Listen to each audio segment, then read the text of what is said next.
The Sino-Soviet split was a diplomatic and military conflict that occurred in the 1960s between the world's two largest communist nations.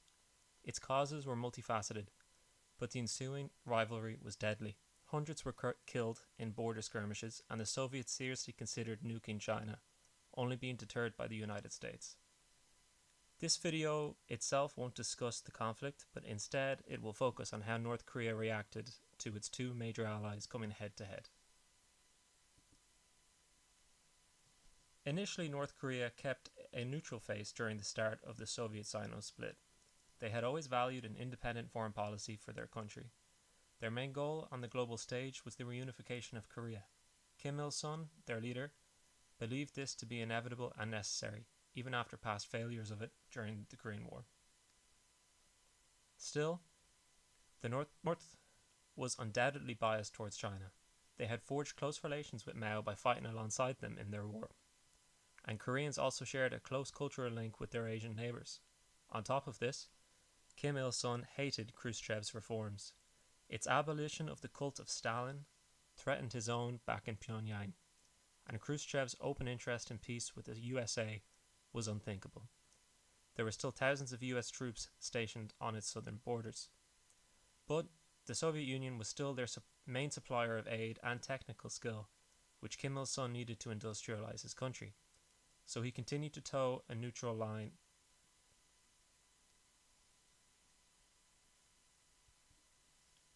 However, things began to change in 1962 when relations with the Soviets deteriorated. Pyongyang began taking China's line and siding with them over China's acquisition of nuclear weapons.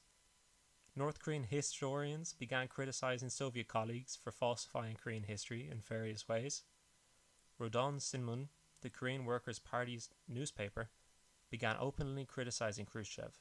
They particularly focused on disagreements with the end of Stalin's cult of personality and Russia's push towards a joint communist economy. North Korea wanted to remain economically independent, even though they were still reliant on aid. Russia responded predictably with the cancellation of all aid to North Korea and an end to purchasing raw materials from the country. This devastated Kim Il-sung's economy. Relations did not come to a complete end, however. Both sides began to temper their criticism of each other.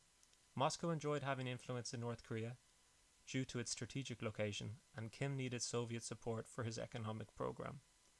Pragmatism won out, and after 1965, both countries never again experienced such strained relations.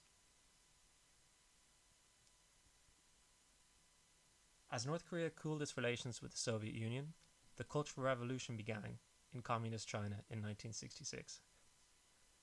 This was a Mao Zedong-led purge of basically anything he did not like. Hundreds of thousands were killed, and society in China was briefly shattered. While North Korea also had a similar cultural revolution at home, it was mild in comparison. Kim Il-sung valued order and stability. Mao's revolution was the opposite of this. North Korean politicians began to joke about Mao being senile to the Cuban ambassador. The Soviet embassy reported that North Korea viewed Mao's great cultural revolution as, quote, a great madness having nothing in common with either culture or a revolution. Kim Il-sung also told the Cuban ambassador that China's actions were, quote, bourgeois nationalist, and that Mao had, quote, made twice as many mistakes as Khrushchev. Relations continued to deteriorate. Mao's redcoats began singing songs denouncing Kim as a revisionist and supporter of Khrushchev. They then rounded up 10,000 ethnic Koreans living in China and sent them to prison camps for spying. Some were even executed. In another instance, a train arrived from China in North Korea, packed with corpses. They were murdered Korean Chinese, and found with them was a note warning the leadership that they will soon meet the same fate. Tensions on the China-North Korean border also escalated. China began blaring anti-Kim and Khrushchev messages in North Korea through loudspeakers. There were even several border clashes with each nation's militaries in 1968 and 1969. Things began to improve in 1970 with meetings between both countries.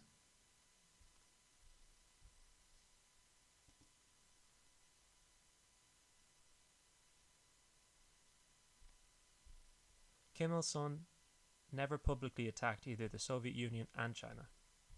He valued his country holding an official neutral stance. Kim was interested in playing both sides against each other to maximize his independence from both. But North Korea was clearly pro-Chinese before abruptly reversing this bias during the Cultural Revolution. Khrushchev reforms alarmed them, sure, but the catastrophe of Mao's ensuing policies equally frightened them.